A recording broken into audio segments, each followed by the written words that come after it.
Hello and welcome back, you all beautiful souls, to my YouTube channel which is CA Ayushi Joshi. आज का topic है video का my daily routine and subject wise strategy, क्योंकि मुझे किसी ने रिक्वेस्ट की थी कि मैं इस टॉपिक पे भी वीडियो बनाऊं, तो यस हियर आई एम। सो अगर हम बात करें डेली रूटीन की, तो ये चीज़ मैंने पहले भी मेरे एक वीडियो में देखी हुई है। और हाँ, अगर आपने मेरे पहले के वीडियोज़ नहीं देखे हैं तो प्लीज़ जाके देखिए। आप वो सारे वीडियोस देखिए, आपको ज़रूर उसमें से कुछ ना कुछ मदद मिल ही जाएगी। So please go and watch all my videos. तो यस, मैंने पहले एक वीडियो बनाया था डूज़ एंड डोंट्स वाला, तो वो वीडियो आप देखिएगा। उसमें भी मैंने बोला था ये डेली रूटीन वाला कि ये चीज़ आप किसी की कॉपी मत करना, कि daily routine in the sense कि किसी का एग्जैक्ट आप कॉपी नहीं कर सकते कि मैं कितने बजे उठती थी तो आप भी उतने बजे उठोगे, मैं कितने बजे सोती थी तो आप भी उतने ही बजे सोने जाओगे, मैं कितने घंटे पढ़ती थी तो आप भी उतने ही घंटे पढ़ोगे। नहीं, ये सबका अलग अलग होता है, सबकी बॉडी की एक कैपेसिटी होती है, सब उसके हिसाब से ही ऑपरेट करते हैं। तो आप किसी का एग्जैक्ट कॉपी करने इसमें नहीं जा सकते, आपको इसमें कस्टमाइज़ करना ही पड़ेगा और यही बेस्ट रहता है। ये चीज़ आप किसी की भी कॉपी नहीं कर सकते। सो अगर कितने घंटे मैं पढ़ती थी उसकी बात मैं बोलूँ तो मेरा ऐसा कुछ फिक्स नहीं था कि मैं 12 घंटे 10 घंटे या 15 घंटे पढ़ती थी। मेरा एक टारगेट होता था, मैं उस हिसाब से पढ़ती थी। और मतलब मेरे ऐसे कोई फिक्स घंटे नहीं होते थे। इसका मतलब ये नहीं है कि मैं नहीं पढ़ती थी या मैं सिर्फ दिन के 2-3 घंटे ही पढ़ती थी। मैं पढ़ती थी, मतलब वही है कि जैसे सुबह का हम अपना डेली रूटीन ख़त्म कर लेते हैं, चाय नाश्ता एंड ऑल दैट जो भी होता है, उसके बाद तुरंत पढ़ने बैठ जाती थी। फिर खाने का टाइम हुआ तो उतना ब्रेक लेती थी 45 मिनट्स का खाने के लिए। फिर थोड़ा अगर दोपहर को ऐसा हुआ कि थोड़ी सी नींद जैसा आ रहा है, तो ऐसा नहीं है कि मैं नहीं सोती थी कि नहीं सोने का नहीं आ रहा है तो मैं सो जाती थी। आई वॉज फ्लेक्सिबल, मेरा ऐसा कुछ वो नहीं था। फिर शाम के हाँ एक मेरा रहता था कि मुझे शाम के टाइम को पढ़ना नहीं पसंद था ज़्यादा, सबका अलग अलग हो सकता है, मेरा ऐसा था। तो इसलिए मैं शाम के 6 से 7 के बीच में तो नहीं पढ़ती थी। मुझे पर्टिकुलरली शाम को पढ़ना बिल्कुल नहीं पसंद हुआ करता था, तो मैं वो टाइम मेरा यूटिलाइज करती थी मेरे को जो पसंद था वो करने के लिए। मुझे एक्चुअली गिटार सीखना था, तो मैं ऐसी एक्टिविटी में मेरा टाइम स्पेंड करती थी। तो मैं गिटार सीखने जाती थी, तो वो टाइम मेरा मस्त निकल जाता था और मैं उसमें एकदम फ्रेश भी हो जाती थी और मुझे मेरा जो कंटाला होता था वो भी दूर हो जाता था।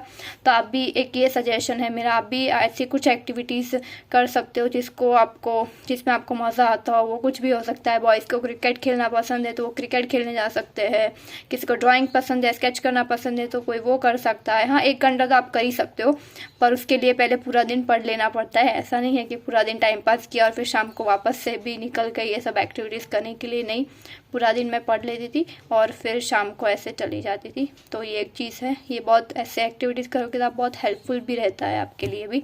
Yes, so coming back to the point, तो उठने का भी मैंने बोला था। मैं सुबह ना जल्दी उठती थी, मैं रात को ना बहुत देर तक जागती थी।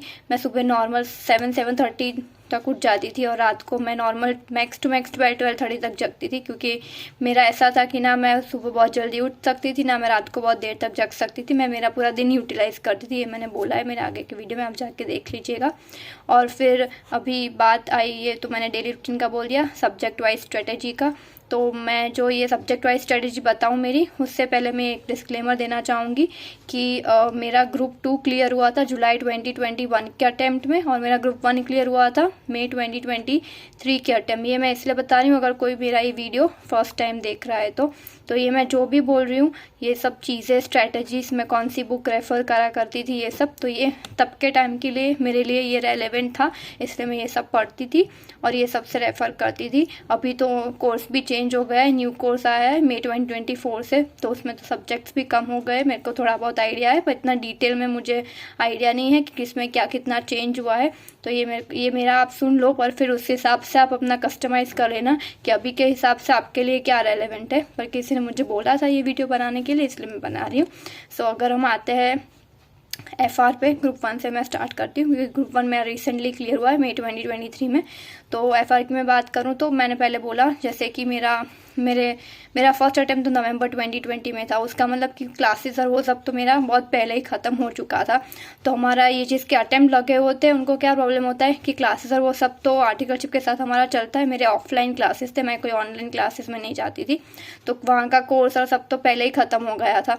तो फिर जब अटैम्प्ट लगने शुरू हो जाते तो क्या होता है, हमको कुछ थोड़ा बहुत याद नहीं, मतलब कॉपीज पे हमने सब लिखा होता है पर फिर भी कई बार ऐसा होता है कि हमको याद नहीं आता होता कि अच्छा इसमें उस टाइम किसने क्या पढ़ाया था, हमको नहीं याद आता होता है।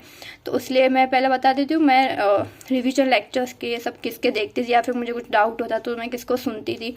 तो एफआर में मैं पहले तो बुक के लिए मैं मॉड्यूल ही रेफ़र करती थी। एफआर में मैं कोई बाहर से कोई बुक नहीं लाई थी किसी ऑथर की, मैं अपनी मॉड्यूल ही रेफ़र करती थी। और मॉड्यूल के मैं सारे जो पीछे के टेस्ट नॉलेज के सम्स होते थे वो सब करती थी, बीच के जो सम्स होते वो सब करती थी, जो एग्जाम्पल्स होते थे। सो इन शॉर्ट मैं मॉड्यूल ही रेफ़र करती थी। और बाय डिफ़ॉल्ट सभी सब्जेक्ट्स के लिए आरटीपी और एमटीपी मैं रेफ़र करती थी, लेटेस्ट अटैम्प्ट की और उसके पहले के मिनिमम 3 अटैम्प्ट की, ये सब मैं करती थी। तो ये तो सब सब्जेक्ट्स के लिए कॉमन ही है। और फिर बात रही एफआर में अगर वीडियोस की, तो मैं एक रिवीजन मैराथन वीडियोस देखती थी। वो मैं देखती थी आकाश कंदोई सर के, वो मुझे अच्छे लगते थे तो मैं वो देखती थी। और उनके रिवीजन वीडियोस भी होते हैं प्रिपरेशन के लिए। अगर जो मतलब सपोज़ हमारी फर्स्ट को एफआर की एग्ज़ाम है तो वो शायद 5 या 6 दिन पहले अपने रिवीजन वीडियो स्टार्ट कर देते, ताकि अगर किसी को उस हिसाब से प्रिपेयर करना हो, तो कोई होता है ना अपने आप प्रिपेयर करने जाते हैं टाइम, तो उनका टाइम टू टाइम ख़त्म नहीं होता सिलेबस, तो इसलिए वो रिवीजन वीडियोस कुछ 4-5 दिन पहले से करवाते थे। तो मैं एक्चुअली वो ऐसा नहीं उनके टाइम टेबल के हिसाब से पूरे ही देखती थी, पर वो मैं देख लेती थी कोई चैप्टर के लिए मेरे को अगर ऐसा लगे कि हाँ ये चैप्टर उनके साथ अच्छे से रिवाइज हो जाएगा तो मैं वो देख लेती थी। वरना उनके इंडिविजुअल चैप्टर्स के भी वीडियोस होते हैं रिवीजन वीडियोस, वो आप प्रिपरेशन के टाइम देख सकते हो। तो मेनली मैं वो भी देखती थी अगर मुझे किसी चीज़ में डाउट होता था या कोई चैप्टर मेरे को फटाफट से रिवाइज करना होता था तो मैं वो देखती थी। और सम्स के लिए अगर कोई सम्स ना पिछला सपोज कोई आरटीपी एमटीपी का क्वेश्चन था और वो मेरे को नहीं समझ आ रहा कि इसका कैसे सोल्यूशन लिखा हुआ है आंसर में, तो मैं उसके लिए प्रतीक जगाती सर है उनके वीडियोस देखती थी। उनके मोस्टली सब अपलोडेड हुआ करते थे आरटीपी और एमटीपी के क्वेश्चन आंसर्स और वो सब, तो मैं उनको भी कभी कभार देखा करती। तो ये 2 सर का मेरे को समझ आता था एफआर के लिए, तो मैं उनको यूज़ करती थी। और ये फिर से मैं डिस्क्लेमर देना चाहूँगी कि ये बहुत ही पर्सनल है, हो सकता है कि मेरे को उनका समझ आए आपको ना भी आए, पर मैं ये सिर्फ बता रही हूँ कि मैं क्या पढ़ती थी, मैं किनको सुनती थी। आप अपने हिसाब से चेंज भी कर सकते हो, आप अपने हिसाब से आपको अलग किसी और का भी पसंद आ सकता है। और अगर मैं ये भी बोलना चाहूँगी कि अगर कोई लेक्चर्स ऑलरेडी ले रहा है और जिस सर को अपने फॉलो कर रहा है या सुन रहा है तो आप उन्हीं को सुनना। मेरा कैसा लगता कि मैंने बहुत पहले ही मेरे मतलब लेक्चर्स ले लिए थे, ख़त्म हो चुके थे और मेरे अटेम्प्ट्स लग रहे थे, तो आगे जैसे जा रही थी तो मैं थोड़ा भूलती जा रही थी, मेरे को इतना याद नहीं था उस टाइम का, इसलिए मेरे को किसको रेफ़र करना पड़ता था। तो मैं इसलिए ऐसे यूट्यूब से ढूंढ के ऐसा रेफ़र किया था इनको एफआर के लिए। फिर बात आई एसएफएम की, तो एसएफएम में भी मैं मॉड्यूल ही रेफ़र किया करती थी। और एसएफएम की थ्योरी यस उसको इग्नोर मत करना, एसएफएम की थ्योरी को, एसएफएम की थ्योरी पूछी जाती है, इसलिए वो प्लीज़ सारे सब्जेक्ट्स की आप एसएफएम की सारे चैप्टर्स की आप एसएफएम की थ्योरी करके जाना, उसको इग्नोर मत करना। तो यस एसएफएम में theory is also very important and practical is also very important, तो दोनों पे ही फोकस करना। और एसएफएम के लिए भी मैं कुछ सम्स में मेरे को अगर समझ नहीं आता था तो मैं प्रतीक जगाती सर के वीडियोस देख लिया करती थी। और मोस्टली तो मैंने एसएफएम में मॉड्यूल ही किया था, उसमें भी मैंने कोई इतना रेफ़र नहीं किया था किसी और को। हाँ शायद लास्ट में मैंने क्वेश्चन बुक रेफ़र की थी अतुल अग्रवाल सर की, क्योंकि मुझे लगा था कि अगर कुछ एक्स्ट्रा क्वेश्चंस में भी ओल्ड पीएम के और वो सब भी कई बार आ जाते थे जो हमारे ये वाले मॉड्यूल में नहीं हुआ करते, तो इसलिए शायद मैंने वो लिया था मतलब वो क्वेश्चन बैंक, तो वो भी रेफ़र पर मेन मॉड्यूल था। फिर बात आई अभी लॉ की, तो लॉ में तो मैं मुनीश भंडारी की, शायद मोस्टली सब यही ऑथर फॉलो करते होंगे लॉ में, मेरे टाइम पे तो सब यही करते थे।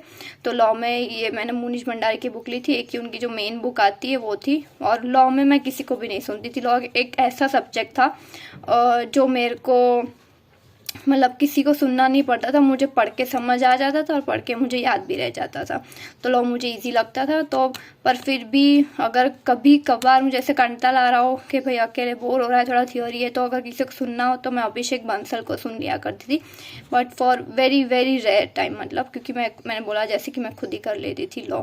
और रही बात ये 2 सब्जेक्ट की, थ्योरी सब्जेक्ट ऑडिट और लॉ की, तो आप इसको प्लीज़ लिखिएगा, उसके जितने हो सके उतने पेपर्स लिखिएगा, सिर्फ ऑडिट और लॉ की नहीं बाकी सारे की भी। थ्योरी में क्या होता है आप पढ़ के फिर ऐसा होता है कि भूल जाते हो, फिर लिखने की बारी आती है तो उसमें आप बहुत देरी लगाते हो, तो सिर्फ इसके लिए नहीं, एक्चुअली सारे SFM और FR के लिए भी मैं सजेस्ट करूँगी। जैसे कि FR में बड़े बड़े 16 मार्क्स के सम आते हैं, फिनेंशियल इंस्ट्रूमेंट में से, CFS में से, बिजनेस कंसोलिडेशन में से, तो आप उन सब बिजनेस कॉम्बिनेशन में से, तो उन सबको आप लिख के प्रैक्टिस कीजिएगा। क्योंकि मैंने ये गलती की हुई है पहले के अटेम्प्ट्स में कि मुझे ऐसा लगता था मैं देख लूँ फिर हाँ ये तो आ जाता है, आता है ऐसा करके, फिर एग्जाम में मैं एक ही कुछ ऐसा एडजस्टमेंट होता था, वहाँ मैं अटक जाती थी और मैं लिटरली भूल जाती थी कि इसमें क्या होता था, क्योंकि मैंने वो प्रॉपर लिख के प्रैक्टिस नहीं किया था। सो FR और SFM की प्रैक्टिस जब भी आप मतलब पढ़ते हो, अपना सेल्फ स्टडी करते हो, तभी आपको लिख के प्रैक्टिस करनी होती है, सारे सम्स की नहीं, पर जो बड़े बड़े सम्स होते हैं उसकी तो आपको पक्का लिख के प्रैक्टिस करनी ही चाहिए। एटलीस्ट 2 बार तो आप लिखोगे ना वो सम को, तो आपको पता चल जाएगा, ग्रिप आ जाएगी, वो स्पीड आ जाएगी कि सम कहाँ से स्टार्ट करना है, और एंड भी ईजीली हो जाएगा, बीच में आप अटकोगे नहीं कहीं। और सेम विद SFM में भी सब में लिख के प्रैक्टिस करो। मैं तो यही बोलूँगी, ये गलती मैंने की है इसलिए मैं आपको बता रही हूँ, और शायद मैं नहीं, सब लोग आपको बता रहे होंगे कि लिख के प्रैक्टिस कीजिए। लिखना बहुत इंपॉर्टेंट है, लिख के प्रैक्टिस करना, उसके बाद एग्ज़ाम्स देना, यस वो भी बहुत इंपॉर्टेंट है। आपको प्रीलिम्स भी देनी पड़ेगी, आपको एग्ज़ाम्स देनी पड़ेगी, उसके बगैर कॉन्फिडेंस नहीं आएगा आपका। ये चीज़ मैंने डूज एंड डोंट्स वाले वीडियो में भी बताई हुई है, प्लीज़ वो जाके देखिएगा। फिर बात आई ऑडिट की, तो ऑडिट में भी मैं पंकज गर्ग सर की जो बुक है, ऑथर पंकज गर्ग, उनकी बुक थी मेरे पास, मेन बुक। मैंने कोई MC की बुक अलग से नहीं ली थी, मैं मेन बुक ही पढ़ती थी, तो मैंने उनकी बुक ली थी। और मैंने हाँ फिर क्वेश्चन बैंक भी अलग से लिया था बाद में। तो मेन बुक और क्वेश्चन बैंक वो दोनों मैंने रेफ़र किया था पढ़ने के लिए। और ऑडिट में भी मैं अभिषेक बंसल सर के लेक्चर सुना करती थी। कोई मेरे को सब्जेक्ट, कोई चैप्टर हुआ करता था जो नहीं समझ आता था, तो मैं उनका सुना करती थी। अभिषेक बंसल सर का सुन के मुझे इजीली याद रह जाता था, क्योंकि ऑडिट बहुत बल्कि होता है, तो वो ना अपने तरीके से अपने ट्रिक्स एंड टिप्स दे के वो लेक्चर में अच्छे से, मतलब यूट्यूब पे ही उनके वीडियोज़ रहते हैं, तो वो मैं देख लिया करती थी। वो अच्छे से समझा देते थे, सबका कुछ ना कुछ दे देते कि इसमें ये लिख लो वो लिख लो, जैसे आपको याद रह जाएगा, तो उसमें मैं उनके सुना करती थी। अभी फिर बात आई ग्रुप 2 की। ग्रुप 2 मैंने क्लियर किया था जुलाई 2021 में। तो ग्रुप 2 में DT की बात आई, तो ग्रुप 2 में DT में अगर लेक्चर्स की बात करें तो उसमें भी मैं रिवीजन के लिए BB सर के लेक्चर सुना करती थी, बनवर बुराना की। और फिर उसमें और कभी कभार मैं ये अतुल अग्रवाल के भी लेक्चर सुना करती थी। मतलब जो चैप्टर में होता है ना, कुछ चैप्टर्स में आपको किसी और का समझ आता है और कुछ चैप्टर्स में किसी और का, तो ये दोनों को मैं सुना करती थी, मतलब जिसका जब जितना समझ आए वैसे। और क्वेश्चन बैंक में मैंने DT की क्वेश्चन बैंक के लिए मैं ऑफकोर्स मॉड्यूल भी रिफ़र किया करती थी कि मॉड्यूल में से कुछ छूट तो नहीं जा रहा, कोई क्वेश्चन ऐसा तो नहीं है जो क्वेश्चन बैंक में नहीं है और मॉड्यूल में है। तो हमेशा मॉड्यूल तो आप एक बार रेफ़र कर ही लो। आप किसी की भी क्वेश्चन बुक अगर लेते हो तो आपको एक बार अपने उसके लिए सेल्फ सेटिस्फेक्शन के लिए देख लेगा कि मॉड्यूल से कुछ छूट तो नहीं रहा है। मैं वो हमेशा करती थी, तो मैं DT में मॉड्यूल तो पीछे के क्वेश्चंस देख लिया करती थी। और उसके बाद मैंने क्वेश्चन बैंक भी अतुल अग्रवाल की दी थी, तो उसके लिए मैंने ये क्वेश्चन बैंक ली थी। फिर आता है कॉस्टिंग की बात, तो मुझे कॉस्टिंग बिल्कुल ही समझ नहीं आता था और मेरे को अच्छा भी नहीं लगता था। कॉस्टिंग में मेरे एग्जैक्ट 40 मार्क्स आए थे, तो इसलिए कॉस्टिंग में भी मैंने अतुल अग्रवाल की ही क्वेश्चन बैंक ली थी और उनके मैं रिवीजन वीडियो सुना करती थी। मुझे उनके रिवीजन वीडियो से मतलब काफ़ी मेरा कॉस्टिंग मुझे इजी लगता था। जो यूट्यूब पे रिवीजन, मैंने ये सब यूट्यूब पे ही सुने हैं वीडियोस, जितने भी मैंने वीडियोस की बात की है सब रिवीजन वीडियोस अवेलेबल रहते थे मेरे टाइम पे, अभी भी शायद होंगे ही। तो उनके मैंने रिवीजन वीडियो सुने थे कॉस्टिंग में, क्योंकि मुझे उनके समझ आते थे इसीलिए। और क्वेश्चन बैंक में मैंने उनकी ली थी और मॉड्यूल भी मैं साथ में रेफ़र किया करती थी, क्योंकि थ्योरी के लिए थ्योरी आप कॉस्टिंग की मॉड्यूल में से ही कीजिएगा। हमारे टाइम मैंने तो कॉस्टिंग की मॉड्यूल में से थ्योरी की थी, क्योंकि कॉस्टिंग में बहुत थ्योरी पूछते हैं अभी ये लोग, मतलब क्वेश्चन, मतलब प्रैक्टिकल क्वेश्चन भी पूछते हैं पर थ्योरी भी पूछते हैं। एक्चुअली मेरे को, मैं सच बताऊं तो मुझे थ्योरी ने सेव किया था, क्योंकि थ्योरी का एक क्वेश्चन आ गया था और वो क्वेश्चन मैंने जस्ट, मतलब बोलते ना एग्जाम के जस्ट बैठने से पहले हॉल में मैंने वो रेफ़र किया था क्वेश्चन, और वही क्वेश्चन फर्स्ट क्वेश्चन बड़ा सा आ गया था थ्योरी का। तो मैंने मस्त प्रॉपर हेडिंग डाल के, सब हेडिंग डाल के प्रॉपर लिख के आई थी मैं तो। और क्योंकि प्रैक्टिकल में क्वेश्चन थोड़े से थे ट्रिकी और वैसे वाले, तो मेरे को सेव किया था थ्योरी ने। तो थ्योरी, प्रैक्टिकल जो सब्जेक्ट्स है उसमें थ्योरी आपको सेव करती है, तो थ्योरी को इग्नोर मत करना प्लीज़, थ्योरी आप पढ़ के जाना। और अभी एक रही बात IDT की, आईडीटी में फॉर रिवीजन वीडियोस मैं रमेश सोनी सर के रिवीजन वीडियोस देखती थी।